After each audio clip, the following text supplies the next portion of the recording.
will give him a boxing lesson. Floyd Money Mayweather is scared of Manny Pacquiao. 45 have tried. 45 have failed. He will school that young man, Manny Pacquiao. Manny Pacquiao will flat out knock out Floyd May or may not weather Jr. in 10 rounds. All right, well, the sports world has been waiting for years. Manny, Money, they will fight. It's only 2 months away, but our next guest has actually fought both. He's 39-4, and 2 of those losses were at the hands of Floyd and Manny. We welcome in Miguel Cotto to the show. Thank you so much for joining us. We really appreciate you getting up early and being here. Before we get to the Mayweather-Pacquiao fight, from my understanding, you have an announcement to make? Yes, thank you for having me here. And we have an announcement to make today. We have an alliance with Miguel Cotto Promotion, Miguel Cotto the Boxers, with Rock Nation, and we are more than happy to announce that. So the announcement is that you're working now with Rock Nation Sports. Is that correct?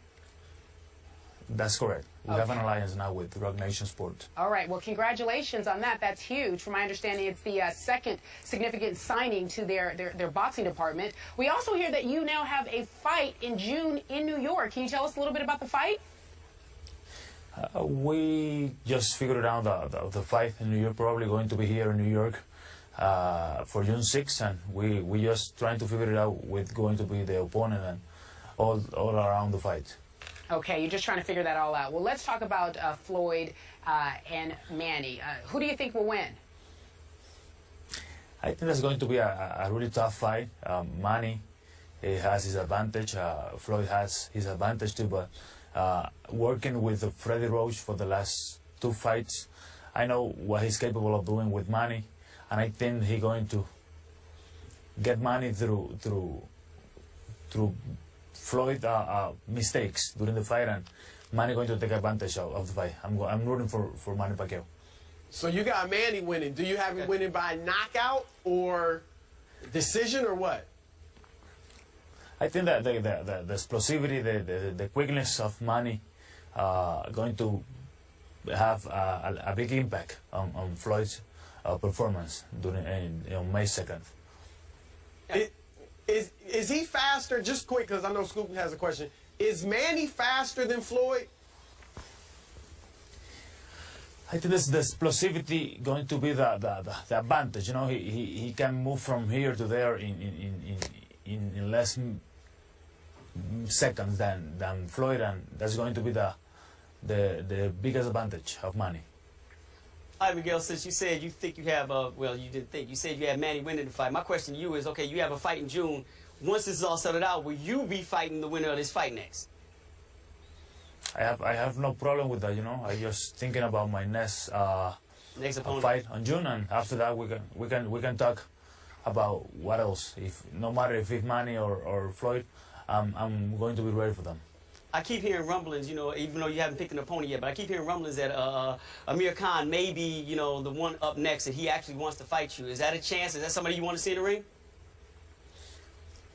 Yes, I'm ready for any big name in boxing, and we just trying to get the biggest name for us on June, and if he's going to be American, we are going to be ready for him too. Cool. Miguel, I want to ask you this, because a lot of people look at Floyd Mayweather, don't think he hits hard, don't think he has knockout power at this weight. Does he hit hard enough to knock guys out at your weight? He is a strong boxer. The only issue with him is he taking care more of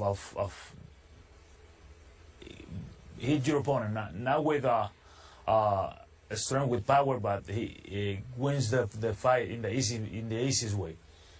All right, Miguel Cotto, thank you so much for joining us. You have, again, announced your alliance with Rock Nation Sports. Congratulations on that, and I know you have a fight coming up in June. And finally, the big news here is that you believe Manny will win the fight over Floyd. Again, thank you for joining us. Have a great day, okay? All right, thank you. Coming up next, LeBron James wants to take matters into his own hands when he's on the court. The best basketball player in the world says, I'm on defense now, guys. We talk about it when we return. We'll be right back in just a few moments. along, shall we? Crazy play at the end of regulation in the Clippers game last night. Chris Paul missed a potential game winner, and when DeAndre Jordan grabbed his rebound, he just held the ball in his hand because he thought that time had expired. CP3 begging, screaming, Jordan, shoot the ball, man. I mean, look. Speaking of fundamentals. Exactly. His reaction was priceless, guys. So what is your reaction, Scoop? My reaction to Chris's reaction or my reaction to DeAndre? Both. I get in that moment Chris's reaction because they still had a chance to win the game, and DeAndre just got caught up in the moment of that buzzer being the final buzzer as opposed to understanding there was 1 more second left between the shot clock and the game clock. I can't speak to what happened. I don't know if that was discussed in the huddle. Like, look, you know, my sale, and I said it in the early morning meeting, Doc Rivers probably sold it as, look, we're going to run the play. Chris, you're going to get free. After Chris makes the shot, the game is over. Coaches are historically good on overselling a play and let you know, like, hey, once he makes these 2 free throws, we have to go back out. So they sell what you think is going to happen. It's a positive sale. And I think maybe in this positive sale, Chris is hitting the shot. DeAndre heard the buzzer, he's like, he missed it.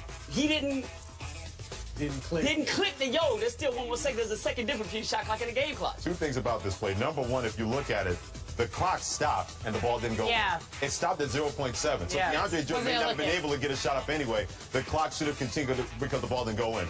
Number 2, Chris Paul looked like Chappelle's show.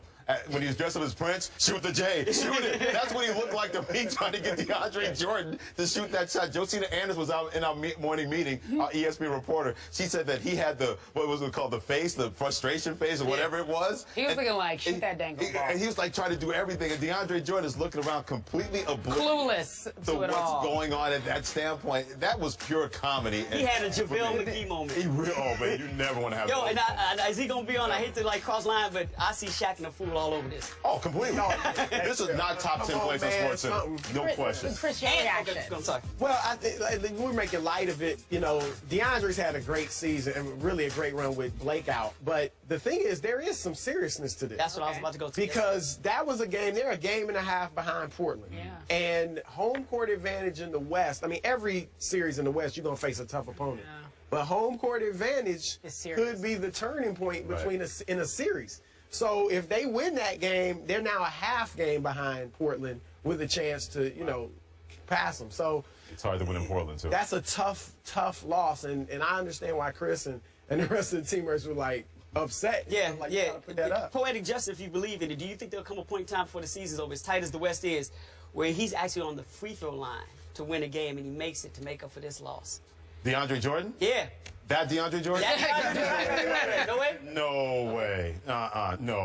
No. That guy's... Why are you so quiet? You've been making these faces all morning. I mean, I'm thinking, I was with you until you said, and he makes it. I said poetic justice. You know, the message, you know, to cover up, you know, to get past That's not poetic justice. That's a dream. And no disrespect to DeAndre Jordan, because he's been great defensively. I think Defensive Player of the Year. No disrespect, did you just say? Well, his disrespect by him not making those free throws. So, okay, look. I mean, come on. That's not poetic justice. That's a dream. Do me a favor. When it happens, just tweet. I'll give him all the credit in the world. No. Just I'll give you the credit. I'll let your boy. That's fine. I don't think I'll be making that tweet. Oh, yeah. I don't think I'll be making that tweet. When it happens. When it happens. All right. Coming up next, the draft falls on one of the biggest sports weekends in the year. So let's talk about what's going to happen that weekend. We have Mel Kiper joining us after the break.